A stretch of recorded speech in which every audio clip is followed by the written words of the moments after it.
وعلیکم السلام ورحمۃ اللہ وبرکاتہ۔ آپ لوگ بیٹھ جائیے۔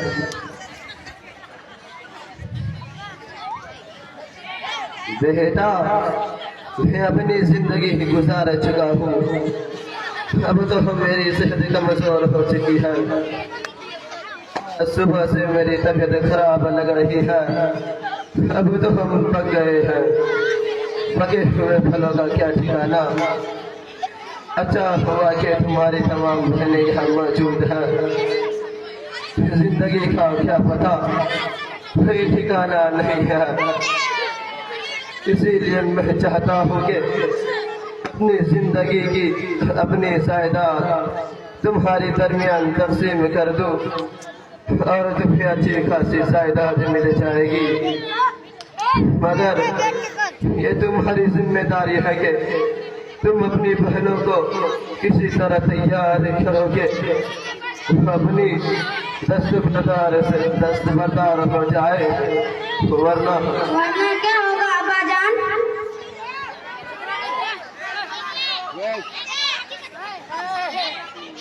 ورنہ تمہارے باپ کی جائیداد کسی غدروں میں چلی جائے گی اور تم کچھ نہ کر پاؤ گے اور تمہیں بہت افسوس ہوگی۔ ابا جان، بیٹیوں کو جائیداد سے حصہ دینے کا حکم تو اللہ تعالیٰ کا ہے، کہ اللہ کو یہ علم نہ تھا کہ بیٹیوں کو حصہ دینے سے زمین غیروں میں چلی جائے گی اور ہمارا نقصان ہو جائے گا۔ بیٹی کو زمین دیتے ہوئے آپ کو ایسا لگا کہ زمین غیروں میں چلی جائے گی، مگر داماد کو بیٹی دیتے ہوئے آپ نے کیوں نہ سوچا کہ بیٹی غیروں میں چلی جائے گی؟ داماد کو بھی بیٹا سمجھیے بیٹا، اور جس کا جتنا حصہ اللہ تعالیٰ نے متعین کیا ہے وہ حصہ اسے دے دیجیے۔ ابا، ہم لوگ اللہ کی تقسیم پر راضی ہیں، ہم اپنی چاروں بہنوں کو جائیداد میں ضرور حصہ دیں گے، اللہ ہمارے اس میں برکت دے گا۔ بہنوں کا گمار کر ہم کیسے اللہ کی پکڑ سے بچ پائیں گے؟ ابا جان، جب اللہ نے بہنوں کا حصہ متعین کر دیا ہے تو ہم کون ہوتے ہیں ان کا حساب کرنے والے؟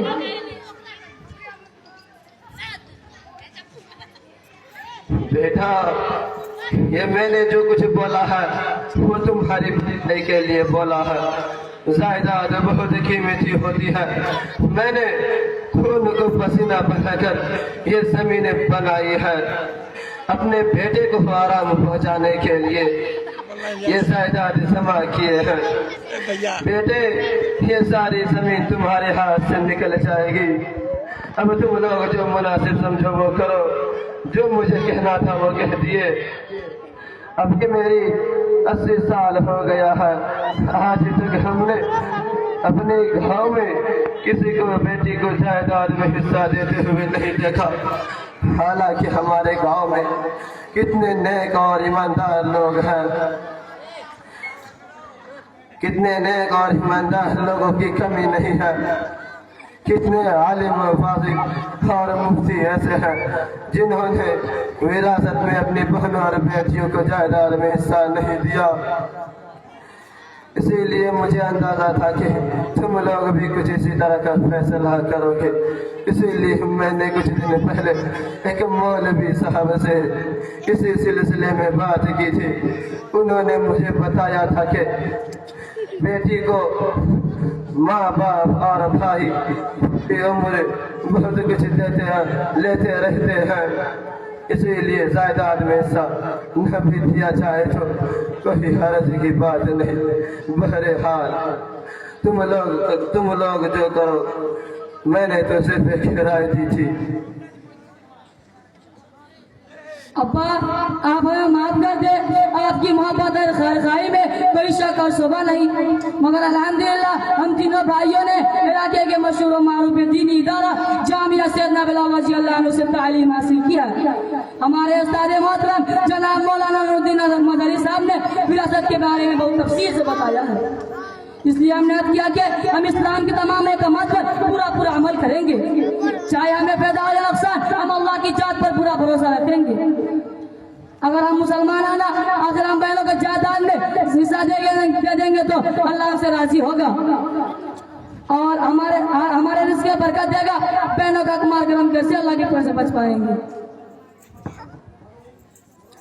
بیٹا مجھے تم لوگوں کی خیالات سن کر بہت خوشی ہوئی.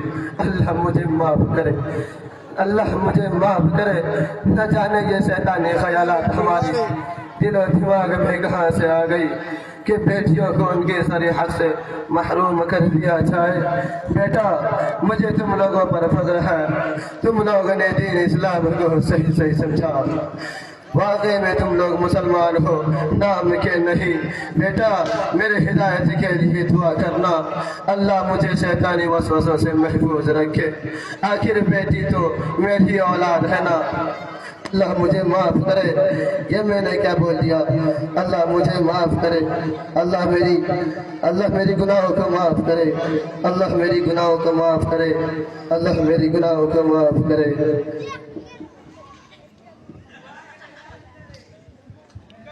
میں آپ سبھی حضرات درخواست کرتا ہوں کہ اب تک جن لوگوں نے اپنی بہنوں اور بیٹیوں کو جائیداد میں حصہ نہیں دیا ہے وہ ضرور دیں اور اپنے کو اللہ کی پکڑ سے بچائیں. اور جس نے جائیداد میں حصہ نہیں دیا ان کا مقدمہ بلال کی عدالت میں پیش کیا جائے گا. اللہ ہم سب کو اس کی توفیق دے. آمین.